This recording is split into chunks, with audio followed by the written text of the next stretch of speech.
इस दुनिया में आने से पहले आप कहाँ थे? जब यह पृथ्वी थी, जब आकाश था, जब समय बह रहा था, लेकिन आपका नाम नहीं था, आपका शरीर नहीं था, आपकी पहचान नहीं थी, तब आप कहाँ थे? क्या आप बिल्कुल नहीं थे? या फिर किसी ऐसे रूप में मौजूद थे जिसे आज आप भूल चुके हैं? यह कोई साधारण प्रश्न नहीं है। यह वही प्रश्न है जिसने हजारों वर्षों से ऋषियों, मुनियों और सत्य के खोजियों को बेचैन किया है। यही वह प्रश्न था जिसने नचिकेता को यमराज के सामने खड़ा कर दिया था।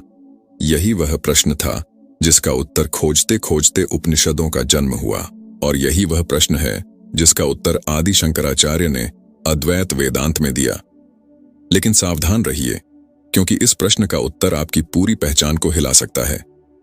हो सकता है इस वीडियो के अंत तक आप स्वयं को पहले की तरह न देख पाएं। हो सकता है आपको एहसास हो कि जिस व्यक्ति को आप जीवन भर मैं समझते रहे, वह वास्तव में आप हैं ही नहीं। जरा सोचिए, आपको अपना बचपन याद है, कुछ पुरानी घटनाएं याद हैं, कुछ चेहरे याद हैं, लेकिन क्या आपको अपना जन्म याद है? क्या आपको वह क्षण याद है जब आपने पहली बार इस संसार में आंखें खोली थीं? नहीं। और उससे भी बड़ा प्रश्न, क्या आपको वह समय याद है जो आपके जन्म से पहले था? बिल्कुल नहीं। लेकिन क्या केवल याद न होने का अर्थ यह है कि आप थे ही नहीं? यदि आज रात आप गहरी नींद में सो जाएं और सुबह उठें, तो रात के कई घंटे आपको याद नहीं होंगे। क्या इसका मतलब यह है कि उन घंटों में आपका अस्तित्व समाप्त हो गया था? नहीं, आप मौजूद थे, भले ही आपको कुछ याद ना हो। यही वह पहला संकेत है जिसे वेदांत हमें समझाना चाहता है। स्मृति और अस्तित्व एक ही चीज नहीं है। किसी बात का स्मरण न होना उसके अस्तित्व को नकार नहीं देता, और यहीं से जन्म से पहले के रहस्य का द्वार खुलना शुरू होता है। हम सभी यह मानकर जीते हैं कि हमारा अस्तित्व जन्म के दिन शुरू हुआ, लेकिन क्या यह सच है? जरा अपने शरीर को देखिए। यह वही शरीर नहीं है जो बचपन में था। विज्ञान कहता है कि समय के साथ शरीर की अधिकांश कोशिकाएं बदल जाती हैं। बचपन का शरीर चला गया, किशोरावस्था का शरीर भी चला गया। फिर भी आपको ऐसा क्यों लगता है कि आप वही व्यक्ति हैं?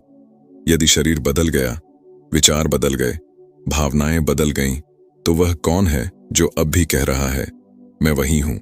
कौन है जो बचपन को भी अपना कहता है और वर्तमान को भी? कौन है जो हर परिवर्तन के बीच भी अपरिवर्तित बना रहता है? यही वह प्रश्न है जहां से आध्यात्मिक यात्रा शुरू होती है, और यही वह प्रश्न है जो हमें जन्म से पहले के अस्तित्व के रहस्य तक ले जाता है। क्योंकि यदि हमारे भीतर कुछ ऐसा है जो शरीर के बदलने पर भी नहीं बदलता, तो क्या यह संभव नहीं कि वह जन्म से पहले भी मौजूद रहा हो?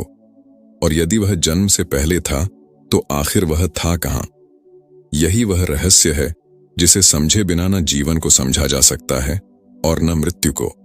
लेकिन आश्चर्य की बात यह है कि अधिकांश लोग कभी यह प्रश्न पूछते ही नहीं।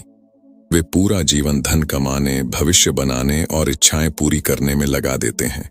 लेकिन जिस व्यक्ति के लिए वे यह सब कर रहे हैं, वह वास्तव में कौन है, यह जानने की कोशिश नहीं करते। और यही कारण है कि वेदांत सबसे पहले बाहरी संसार की नहीं, स्वयं की खोज करने को कहता है। क्योंकि यदि खोजने वाला ही अज्ञात है, तो उसकी सारी खोज अधूरी है। तो अब प्रश्न यह है, क्या हमारा अस्तित्व वास्तव में जन्म के साथ शुरू हुआ था, या फिर हम जन्म लेने से पहले भी किसी रूप में मौजूद थे? और यदि थे, तो हमें वह सब याद क्यों नहीं? यही वह प्रश्न है जिसका उत्तर खोजते खोजते आदि शंकराचार्य अद्वैत वेदांत के सबसे महान सत्य तक पहुंचे। लेकिन इस उत्तर को समझने के लिए हमें सबसे पहले एक बहुत बड़ी भूल को पहचानना होगा। वह भूल जो लगभग हर मनुष्य करता है। हम अपने शरीर को ही स्वयं समझ लेते हैं। हम कहते हैं, मैं पुरुष हूं, मैं स्त्री हूं, मैं युवा हूं, मैं बूढ़ा हूं। लेकिन ध्यान से देखिए, ये सब शरीर की अवस्थाएं हैं, आपकी नहीं। क्योंकि बचपन में भी आप स्वयं को मैं कहते थे, और आज भी स्वयं को मैं कहते हैं। शरीर बदल गया, पहचान बदल गई, परिस्थितियां बदल गईं, लेकिन मैं का अनुभव नहीं बदला। आखिर वह मैं कौन है? आदि शंकराचार्य कहते हैं कि जब तक मनुष्य इस प्रश्न का उत्तर नहीं खोजता, तब तक वह जन्म और मृत्यु के रहस्य को नहीं समझ सकता। क्योंकि जिस चीज का जन्म होता है, उसकी मृत्यु भी होती है। और जो वास्तव में तुम हो, यदि उसका जन्म ही नहीं हुआ तो उसकी मृत्यु कैसे होगी? पहली बार सुनने पर यह बात असंभव लग सकती है, लेकिन जरा एक उदाहरण पर विचार कीजिए। मान लीजिए समुद्र में एक लहर उठती है। कुछ क्षणों के लिए उसका एक अलग आकार दिखाई देता है। लोग उसे एक अलग लहर कहते हैं। फिर कुछ समय बाद वह लहर समुद्र में विलीन हो जाती है। अब प्रश्न यह है, क्या लहर वास्तव में पैदा हुई थी या केवल समुद्र ने कुछ समय के लिए एक नया रूप धारण किया था? अद्वैत वेदांत कहता है कि शरीर उस लहर की तरह है और आत्मा समुद्र की तरह। शरीर प्रकट होता है और एक दिन समाप्त हो जाता है, लेकिन चेतना का मूल स्रोत बना रहता है। यही कारण है कि उपनिषद कहते हैं, आत्मा न जन्म लेती है और न मरती है, वह केवल विभिन्न शरीरों के माध्यम से स्वयं को प्रकट करती है। लेकिन यहां एक कठिन प्रश्न खड़ा होता है, यदि आत्मा जन्म नहीं लेती और पहले से मौजूद थी, तो हमें अपने जन्म से पहले का कुछ भी याद क्यों नहीं? आखिर वह सारी स्मृतियां कहां चली गईं? यही वह प्रश्न है जिसे बहुत से लोग पुनर्जन्म के सिद्धांत के विरुद्ध प्रमाण मानते हैं। वे कहते हैं, यदि मेरा कोई पूर्व अस्तित्व था तो मुझे याद क्यों नहीं? लेकिन जरा अपने वर्तमान जीवन को ही देखिए। क्या आपको अपने जन्म का क्षण याद है? क्या आपको अपने जीवन के पहले 2 या 3 वर्ष याद हैं? अधिकांश लोगों को नहीं। तो क्या इसका अर्थ यह है कि उन वर्षों में आपका अस्तित्व नहीं था? बिल्कुल नहीं। स्मृति का अभाव अस्तित्व का अभाव नहीं होता। आदि शंकराचार्य समझाते हैं कि स्मृतियां मन से जुड़ी होती हैं, आत्मा से नहीं। जब शरीर बदलता है तो उसके साथ मन और उसकी स्मृतियों का ढांचा भी बदल जाता है। आत्मा साक्षी बनी रहती है, लेकिन स्मृतियां उसी प्रकार पीछे छूट जाती हैं जैसे कोई व्यक्ति पुराने वस्त्र बदल देता है। यही कारण है कि भगवत गीता में कहा गया है कि जैसे मनुष्य पुराने वस्त्र त्याग कर नए वस्त्र धारण करता है, वैसे ही आत्मा पुराने शरीर को छोड़कर नया शरीर धारण करती है। लेकिन वस्त्र बदलने पर वस्त्रों की सिलवटें साथ नहीं जाती। उसी प्रकार शरीर बदलने पर स्मृतियां भी सामान्यतः साथ नहीं जाती। अब यहां एक और गहरी बात समझनी होगी। हम बार बार यह पूछते हैं कि जन्म से पहले हम कहां थे, लेकिन यह प्रश्न स्वयं एक मान्यता पर आधारित है। यह मान्यता कि आत्मा किसी विशेष स्थान पर थी, जबकि अद्वैत वेदांत कहता है कि आत्मा स्थान और समय दोनों से परे है। सोचिए, जब आप किसी स्वप्न में होते हैं, तब स्वप्न का पूरा संसार आपके भीतर ही उत्पन्न होता है। वहां पर्वत हैं, नदियां हैं, लोग हैं, घटनाएं हैं। लेकिन जागने के बाद आपको पता चलता है कि वे सब आपके मन के भीतर ही थे।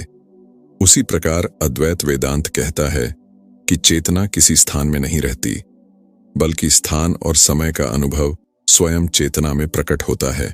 इसलिए जब हम पूछते हैं कि जन्म से पहले आत्मा कहां थी, तो हम शायद गलत प्रश्न पूछ रहे होते हैं। सही प्रश्न यह है कि वह चेतना क्या है जिसके भीतर जन्म और मृत्यु दोनों घटित होते हैं। यहीं से आदि शंकराचार्य की शिक्षा सामान्य धार्मिक धारणाओं से अलग हो जाती है।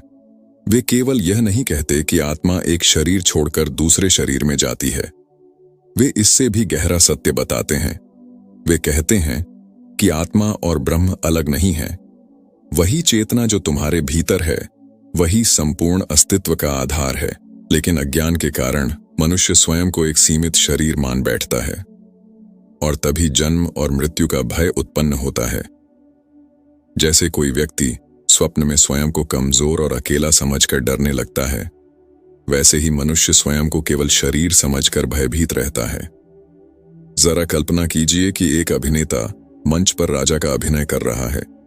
नाटक के दौरान वह स्वयं को राजा मानकर बोलता है, चलता है, निर्णय लेता है, लेकिन भीतर से वह जानता है कि वह वास्तव में राजा नहीं है। नाटक समाप्त होते ही वह अपनी वास्तविक पहचान में लौट आता है। अद्वैत वेदांत कहता है कि आत्मा और शरीर का संबंध कुछ ऐसा ही है। शरीर एक भूमिका है, एक माध्यम है, एक अस्थायी अभिव्यक्ति है, लेकिन हम भूमिका को ही अपनी वास्तविकता मान बैठते हैं, और यहीं से भ्रम शुरू होता है। इसी भ्रम के कारण हम जन्म को अपनी शुरुआत और मृत्यु को अपना अंत समझ लेते हैं, जबकि शंकराचार्य कहते हैं कि जो वास्तव में तुम हो वह न कभी शुरू हुआ था और न कभी समाप्त होगा। लेकिन अब सबसे बड़ा प्रश्न सामने आता है, यदि आत्मा वास्तव में ब्रह्म का ही स्वरूप है, यदि वह जन्म से पहले भी थी और आज भी है, तो फिर क्या हमारा जन्म केवल एक भ्रम है? क्या हम वास्तव में कभी पैदा नहीं हुए? और यदि ऐसा है, तो फिर इस जीवन का अर्थ क्या है? यही वह स्थान है जहां आदि शंकराचार्य का उत्तर सबसे अधिक आश्चर्यजनक हो जाता है, क्योंकि अगले और अंतिम भाग में हम उस रहस्य को समझेंगे जिसे जान लेने के बाद जन्म और मृत्यु दोनों की पूरी परिभाषा बदल जाती है, और संभव है कि तब आपको पहली बार एहसास हो कि जिस उत्तर को आप बाहर खोज रहे थे वह हमेशा से आपके भीतर ही मौजूद था। लेकिन अब हम उस अंतिम रहस्य के सामने खड़े हैं जिसके लिए यह पूरी यात्रा शुरू हुई थी। प्रश्न था, तुम जन्म लेने से पहले कहां थे? और अब तक की चर्चा से एक बात स्पष्ट हो चुकी है कि आदि शंकराचार्य के अनुसार आत्मा कोई ऐसी वस्तु नहीं है जिसका जन्म होता है और फिर मृत्यु हो जाती है। लेकिन यदि ऐसा है, तो क्या इसका अर्थ यह है कि तुम वास्तव में कभी पैदा ही नहीं हुए? पहली बार सुनने पर यह बात अजीब लगती है, क्योंकि हमारा पूरा जीवन इसी विश्वास पर आधारित है कि हमारा जन्म हुआ था, हमारे माता पिता हैं, हमारा बचपन था, हमारी एक कहानी है। लेकिन अद्वैत वेदांत कहता है कि यहां एक बहुत सूक्ष्म अंतर है जिसे समझना आवश्यक है। शरीर का जन्म हुआ है, तुम्हारा नहीं। शरीर प्रकट हुआ है, तुम्हारा अस्तित्व नहीं। जैसे सूर्योदय के समय सूर्य हमें दिखाई देता है, लेकिन वास्तव में सूर्य उसी क्षण पैदा नहीं होता, वह पहले से मौजूद होता है। उसी प्रकार जन्म के समय चेतना पहली बार उत्पन्न नहीं होती, वह केवल एक नए शरीर के माध्यम से प्रकट होती है। यही वह सत्य है जिसे आदि शंकराचार्य बार बार समझाने का प्रयास करते हैं। वे कहते हैं कि मनुष्य की सबसे बड़ी भूल यह है कि वह स्वयं को शरीर मान लेता है, और जैसे ही वह ऐसा करता है उसी क्षण जन्म और मृत्यु का भय पैदा हो जाता है, क्योंकि जो शरीर से अपनी पहचान जोड़ता है उसे हर परिवर्तन डराने लगता है। उसे बुढ़ापा डराता है, बीमारी डराती है, मृत्यु डराती है। लेकिन जो स्वयं को चेतना के रूप में जान लेता है उसकी दृष्टि बदल जाती है। जब तुम पूछते हो कि जन्म लेने से पहले मैं कहां था, तो अद्वैत वेदांत कहता है कि तुम कहीं गए हुए नहीं थे कि वापस आते। तुम अस्तित्व के मूल स्वरूप में ही थे, उसी चेतना में थे जो आज भी तुम्हारे भीतर है। समस्या केवल इतनी है कि आज तुम स्वयं को शरीर समझ रहे हो, इसलिए तुम्हें लगता है कि तुम्हारी शुरुआत जन्म से हुई है। लेकिन शंकराचार्य कहते हैं कि यह केवल अज्ञान का परिणाम है। अब यहां एक और गहरी बात समझनी होगी। यदि आत्मा जन्म नहीं लेती, तो फिर जन्म का उद्देश्य क्या है? आखिर यह जीवन हमें मिला ही क्यों है? यही वह प्रश्न है जहां अधिकांश लोग भ्रमित हो जाते हैं। वे सोचते हैं कि यदि सब कुछ पहले से पूर्ण है, तो फिर जीवन का कोई अर्थ नहीं बचता। लेकिन अद्वैत वेदांत इसके ठीक विपरीत कहता है। वह कहता है कि मानव जीवन का उद्देश्य कुछ नया बनना नहीं है। मानव जीवन का उद्देश्य यह जानना है कि तुम वास्तव में क्या हो। एक व्यक्ति सपने में स्वयं को गरीब देख सकता है, वह सपने में संघर्ष कर सकता है, रो सकता है, भयभीत हो सकता है, लेकिन जागने पर उसे पता चलता है कि वह कभी वास्तव में गरीब था ही नहीं। उसी प्रकार आत्मज्ञान कोई नई चीज प्राप्त करना नहीं है, यह केवल उस भ्रम से जागना है जिसमें हम स्वयं को सीमित शरीर मान बैठे हैं।